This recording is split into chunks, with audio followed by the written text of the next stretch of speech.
In this video, we're going to show you how to replace an engine air filter on your Toyota Yaris. This is going to be located in the front of the vehicle. Let's get started.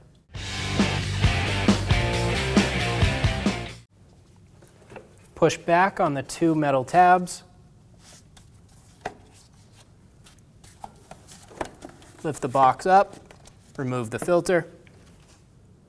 Install the filter with the point in the bottom left.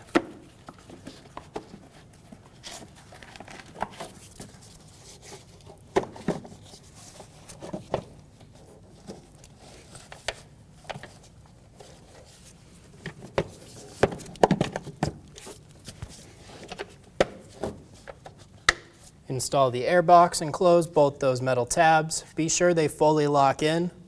There's two hinges on this left side that need to drop all the way in and down before it'll fully latch into the front, and you're good to go. When only the best will do, demand TRQ. The only company that lets you view before you do. TRQ is committed to offering the highest quality aftermarket auto parts that are engineered for peace of mind. Thanks for using and viewing with TRQ.